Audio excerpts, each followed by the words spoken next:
وسلم خیرکم من تعلم القرآن وعلمه. تمام حضرات شوق، محبت، ادب اور احترام سے بآواز بلند درود پاک پڑھیں. اللهم صل على سيدنا ومولانا محمد وعلى آل سيدنا ومولانا محمد وبارك وسلم وصلي عليه. يا رب صل وسلم دائما ابدا على حبيبك خير الخلق كلهم. هو الحبيب الذي ترجى شفاعته لكل حول من الاهوال مقتحم.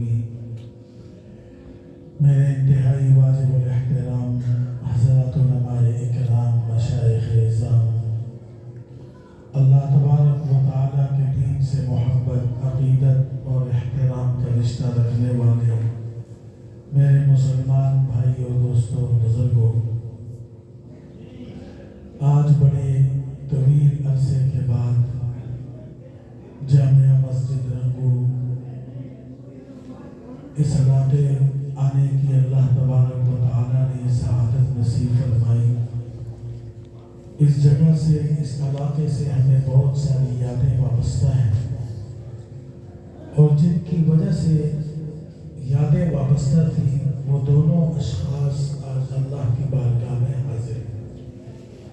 اللہ تبارک و تعالیٰ ان دونوں بزرگوں کی اور ہمارے تمام مرحومین کی اس مجلس کی برکت سے رفع درجات کا ذریعہ اس کلام پاک کو بنا دے. ہمارے برادران مکرم حضرت مولانا قاری سیف الرحمن صاحب زیدہ مجدہ، مولانا حبیب الرحمن صاحب زیدہ مجدہ، مولانا سید طیب شاہ صاحب زیدہ مجدہ، اور مولانا قاری زبیر صاحب اور حضرت مولانا مفتی عارف شاہ صاحب زیدہ مجدہ، ان کے والد گرامی بڑے حضرت، جن کی برکت سے یہ مرکز، یہ علاقہ اللہ کے قرآن سے اور رسول اللہ کی فرمان سے آباد رہا. اور الحمدللہ وہ برکتیں آج بھی میں محسوس کر رہا ہوں. خوش قسمت ہے وہ انسان، خوش قسمت ہے وہ مائیں اور وہ والدین جو اپنی اولادوں کی اچھی تربیت کر کے انہیں اللہ کا قرآن کا حافظ بناتے اور رسول اللہ صلی اللہ علیہ وسلم کی مبارک احادیثوں کا عالم بناتے. تو آج ہم جس محفل میں، جس پروگرام میں شریک ہیں، اسی گلدستے کے ایک پھول مولانا عارف شاہ صاحب کے برخوردار حافظ معاذ علی صاحب زیدہ مجدہ سلطمہ العزیز، ان کے تکمیل قرآن کریم کے اس پروگرام میں ہم شریک ہیں. اللہ یہ پروگرام ان کے لیے اور ہم سب کے لیے اور جو آگے اور چلے گئے سب کے لیے باعث خیر اور برکت کا ذریعہ بنا دے. وقت کے اختصار کے ساتھ 3 باتیں عرض کروں گا. وہی 3 باتیں میرے لیے بھی ہیں اور وہی 3 باتیں آپ سب کے لیے ہیں. اگر ہم نے اس پہ عمل کر لیا اور دھیان کر لیا تو دنیا آخرت کی خیروں اور برکتوں کا ذریعہ ہے. آج مادیت کا دور ہے اور آج فطروں کا دور ہے. میں چھوٹا سا تھا، اپنے علاقے بڑگرام میں والدہ کے ساتھ گیا ہوا تھا، تو ہمارے علاقے میں دور پار کے ایک بڑے رشتہ دار تھے جو دنیا کے اعتبار سے اس زمانے میں مالدار تھے. اور بڑگرام ایک پسماندہ علاقہ تھا جہاں ٹیلی فون بھی نہیں تھا، بجلی بھی نہیں تھی. یہ وہ وقت تھا. تو ہمارے علاقے میں، گاؤں میں ہمارے دور پار رشتہ دار جو دنیا کے اعتبار سے اللہ نے ان کو مال دیا تھا، تو ان کی ایک برادر مکرم کی شادی تھی جو اب تک مجھے یاد ہے اور میرے ذہن میں نقش. ہمیں بھی دعوت تھی، والد صاحب کی طرف سے دادا جان کو بھی، خاندان کو بھی، اور میرے نانکا وہ بھی تعلق میں تھے، ان کو بھی دعوت تھی. تو میں چھوٹا بچہ تھا، ابتدائی طالب علم تھا، تو مغرب کی نماز ہم نے گاؤں کی دوسری والی جو مسجد تھی بڑی اس میں پڑھی، اور مغرب کے بعد ہم شادی والے گھر گئے۔ ہمارے گاؤں میں پہلی مرتبہ مردان یا سوات کے علاقے سے براسی لے کے گئے تھے جو شادیوں میں ڈول بجاتے ہیں، بینڈ بجاتے ہیں۔ اب تو وہ ذرا پروفیشنل ہو گئے ہیں، پینٹ پتلون بھی آ گئی ہے، اور ہم لوگوں نے سنت کو چھوڑ دیا، مراسیوں کے سر پہ ڈال دیا۔ تو وہ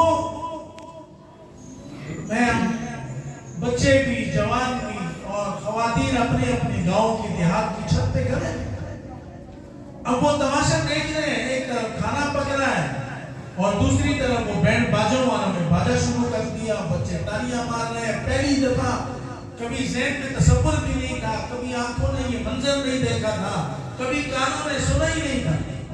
تو پہلی دفعہ جب ہم نے یہ حالات دیکھے تو وہ شیطان بھی پھر شیطانی کاموں میں اثر کرتا ہے۔ اچھی باتوں کا بھی اثر ہوتا ہے اور بری باتوں کا بھی اثر ہوتا ہے، اچھی مجلس کا بھی اثر ہوتا ہے اور بری مجلس کا بھی اثر ہوتا ہے۔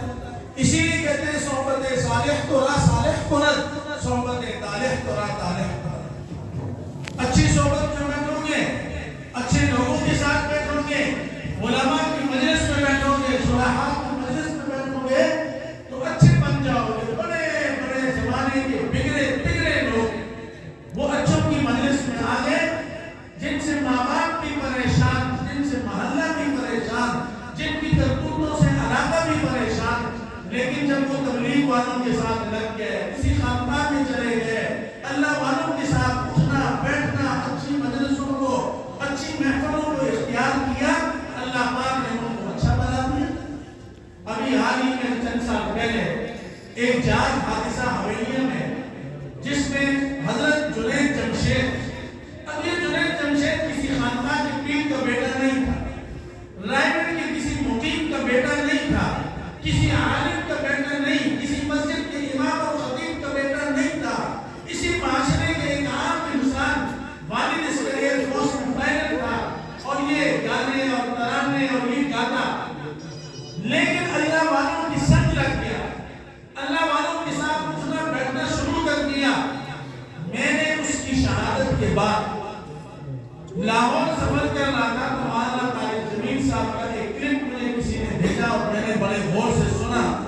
اس میں وہ فرما رہے ہیں کہ جب جنید جمشید پہلی دفعہ چلنے کے لیے نکلا اللہ کے راستے میں تو اس کی تشکیل بالاکوٹ، شہدائے بالاکوٹ کے علاقے میں ہوئی، جہاں بڑے بڑے وقت اعتبار اور ولی اللہ شہادتیں نوش کر کے، انگریز کا مقابلہ کر کے، یہود و نصارہ کا مقابلہ کر کے اس مبارک سرزمین پہ جا کے آرام فرما ہے۔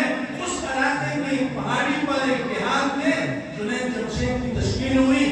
جون جولائی کا مہینہ، فرماتے میں نے اس کو فون کیا حال حوال دریافت کرنے کے لیے کہ نیا آدمی ہے، میرے ساتھ وابستہ ہے، میرے ساتھ دوستی ہے، اور اس دنیا سے اس دنیا میں، اس جہان سے اس جہان میں نیا آیا ہے، تو چلو میں اس کی خیریت دریافت کروں۔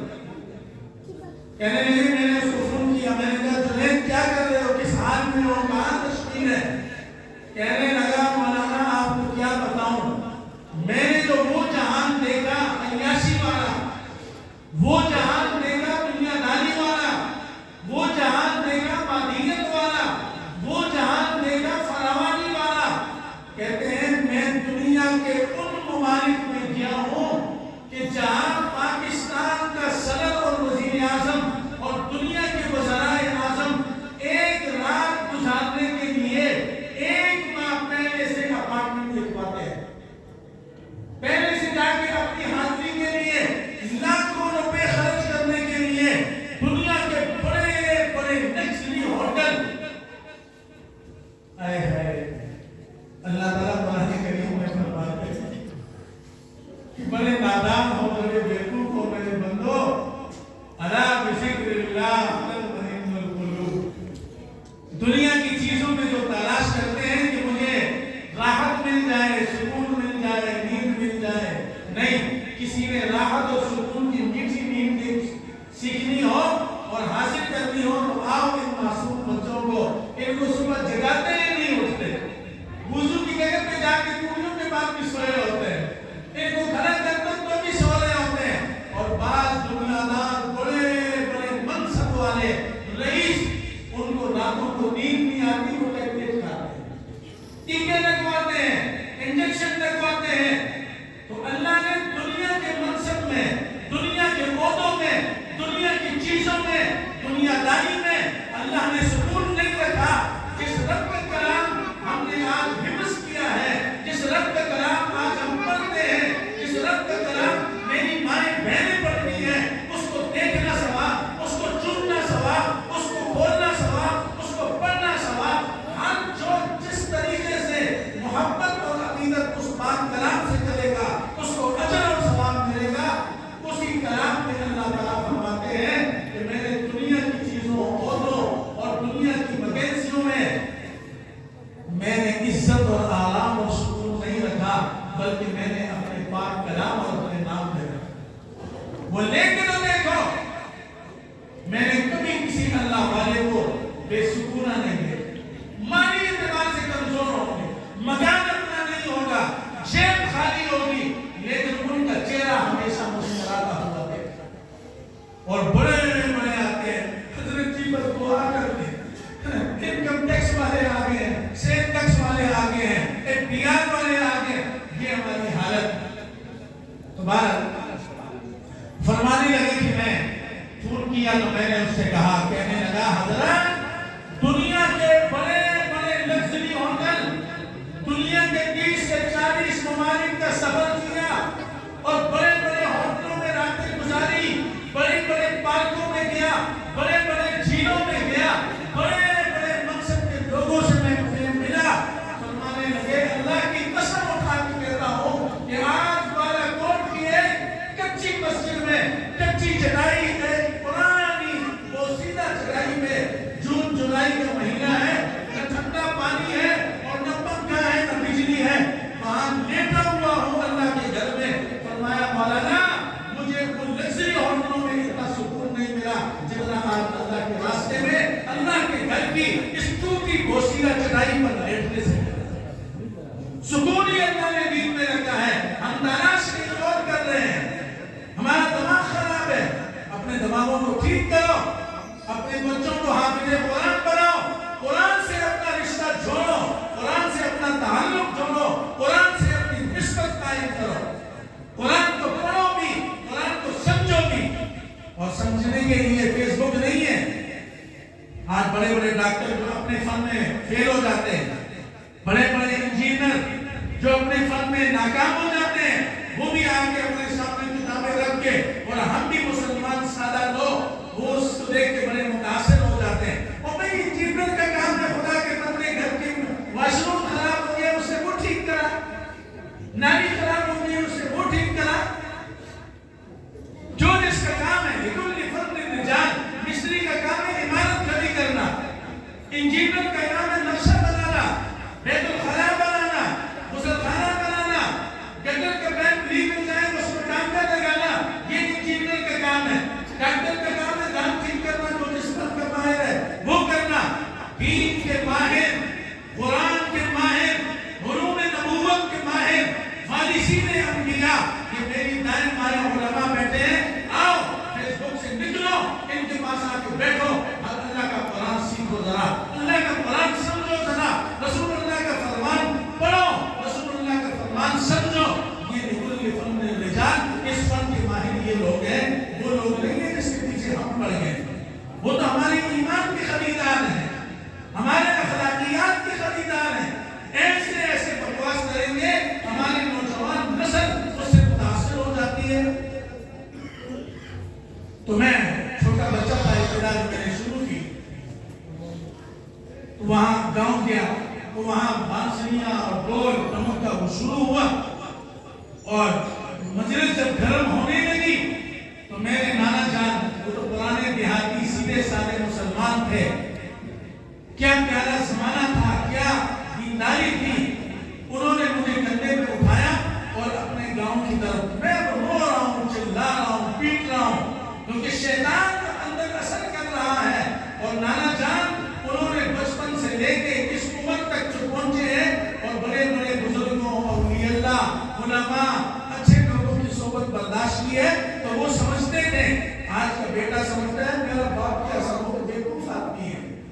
میں پڑھا لکھا ہوں، میں نے 2-4 انگلش کے لفظ سیکھ لیے، یہ بیوقوف نہیں ہے۔ ظالم یہ تیری زندگی سنبھالنے والے لوگ ہیں، ان کی سفید بالوں کو دیکھ کے بیوقوف مت کہہ، بیوقوف ہم ہیں۔ بیوقوف تو لوگ بڑے بڑے اولیاء اللہ کو بھی بیوقوف کہتے رہے، وہ بیوقوف خود راہ درگاہ۔ ان سفید بالوں کی خدمت کر، ان کی تجربے سے زندگی گزار، ان کا کہنا مان، پھر دیکھ تیرے لیے اللہ راستے کیسے کھولتے ہیں۔ انگریزی کا آ جانا یہ کوئی کمال نہیں ہے، کوئی بڑھ جانا یہ کوئی کمال نہیں ہے۔ والدین کی خدمت، والدین کا ادب، والدین کا احترام یہ کمال، دینداری یہ کمال ہے۔ تو خیر مجھے واپس اپنے گھر لے گئے، اب میں پریشان، نہ ہاتھ پاؤں جیسے بچوں کی عادت ہوتی ہے، نہ کھانا کھاؤں نہ کچھ نہیں۔ خیر سب نے سمجھایا اور چیزیں لا کے دی۔ تو میرے دادا جان نے مجھے اگلے دن ایک جملہ کہا جو آج بھی میرے دل اور دماغ میں راج کر رہا ہے، اور میں کئی جگہ نانا جان نے کہا اور میں اس کو کئی جگہوں جلسوں میں بیان کرتا ہوں۔ فرمانے لگے میرا بیٹا، یہ جو آج تم نے تھوڑی سی اس حیا والے ماحول میں، اس دیہاتی ماحول میں، اس پاک معاشرے اور ماحول میں تھوڑی سی جھلک دیکھی ہے ڈانس کی، بانسری کی، دھن کی، یاد رکھنا ہم قبروں میں ہوں گے، آنے والے وقت میں یہ ساری چیزیں نہیں، اس سے بڑھ کر کے چیزیں تمہارے جیب کے اندر نہ چلیں۔ آج موبائل میں یہ فکر ہے، اللہ کی قسم اٹھا کے کہتا ہوں، ایسے ایسے WhatsApp میرے پاس موجود ہیں کہ ماں اور بیٹی کے مقدس رشتہ اس موبائل نے برباد کر دیا۔ باپ بیٹی کا مقدس رشتہ برباد کر کے رکھ دیا ہے۔ استاد اور شاگرد کا، کتاب اور طالب علم کا وہ رشتہ، وہ مقدس علم کا رشتہ، وہ روحانیت کا رشتہ اس موبائل نے برباد کر کے رکھ دیا ہے، اور ہنستے کھیلتے بستے گرانے اس موبائل کے بدبخت کے ہاتھوں تباہ و برباد ہو گئے۔ یہ بقدر ضرورت ہے، جہاں اس کے اندر 2 خوبیاں ہیں، 98 نقصانات۔ تو 3 باتیں عرض کر رہا ہوں۔ ایک، سوشل میڈیا کا دور ہے، ہر دور کے اندر وار ہوتے ہیں علماء پر، صلحاء پر، دینداروں پر۔ اصل میں یہ علماء پہ بات نہیں ہے، کیونکہ میں قرآن کو براہ راست گالی نہیں دے سکتا، میں رسول اللہ کے حدیث کو براہ راست گالی نہیں دے سکتا، میں اللہ کے دین کو براہ راست بدنام نہیں کر سکتا۔ تو میں کیا کرتا ہوں؟ وارثین انبیاء کی توہین کرتا ہوں، علماء اکرام کی کردار کشی کرتا ہوں، طرح طرح کے الزامات، ہٹ گئے مولوی، مار گئے مولوی۔ ہم بچے میں اسلامات کے رہتا ہوں، دوست آتے ہیں، میں ہم کو کہتا ہوں اپنے بچوں کو حافظ ملال، ہم حضرت کھائیں گے کہاں سے؟ کھائیں گے کہاں سے؟ اچھا جب ان کا بچہ سمجھ آ جائے، مجلس میں بیٹھنے سے، صحبت سے سمجھ آ جائے، تو ان کا بچہ جب حافظ قاری بن جائے نا اور مسلح میں آ جائے، پھر کیا کہتے ہیں؟ پھر یہ مولوی کھا گئے جی ساتھ۔ پہلے کہتے ہیں کہ کھائیں گے کہاں سے؟ اب جب مولوی بن گئے تو کہتے ہیں سارا مولوی کھا گئے۔ پتروں کماؤ کہ تم کھائے گا مولوی انشاءاللہ۔ یہ اللہ کی تقسیم ہے نا، اس میں ملازمی ہے تقسیم۔ تو ایک مسجد اور مدرسے اور مکتب سے اپنا رشتہ مضبوط جو آج میرا اور آپ کا رشتہ مسجد اور مدرسے اور مکتب اور خانقاہ سے وہ توڑا جا رہا ہے، اس کے لیے طرح طرح کی چیزیں ایجاد کی جا رہی ہیں، پروپیگنڈے کیے جا رہے ہیں۔ اور یہ حال ہی ہے جو 26ویں آئینی ترمیم لوگ علماء کو گالیاں دیتے ہیں، وہی ملا تھا جس نے پوری قوم کو بچایا، کائنات اور قانون سے بچایا۔ تمہاری نسلیں برباد ہو جاتی اگر وہ 26ویں آئینی ترمیم پاس ہو جاتی۔ اس میں ایک کردار ملا کا، وہ سفید داڑھی والا، وہ پیلی پگڑی والا، ہزار تم گالیاں دے دو، لیکن آج اس قوم کے اوپر اس نے احسان کیا ہے۔ 54 نکات سے اس کو صرف 24 پر لے کے آنے والا،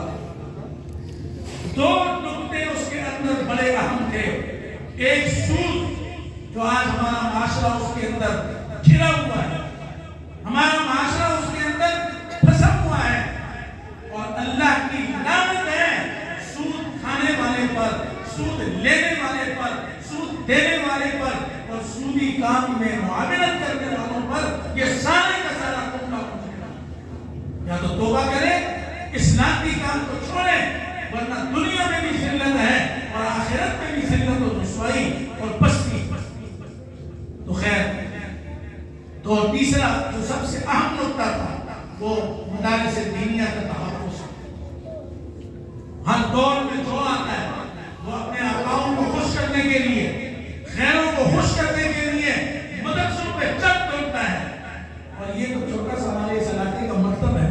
اللہ تعالیٰ اس کو قیامت تک شاد و آباد رکھے، علماء کی محنتوں کو، بزرگوں کی لگائے ہوئے ان باغات کو۔ میں آپ کو دعوے سے کہتا ہوں، دنیا کی 10 ٹاپ یونیورسٹیوں میں جو انگریز کی تعلیم پڑھتی ہیں، 10 یونیورسٹیوں میں ایک یونیورسٹی بھی مجھے پاکستان میں دکھا، یہ اس کا نام ہے۔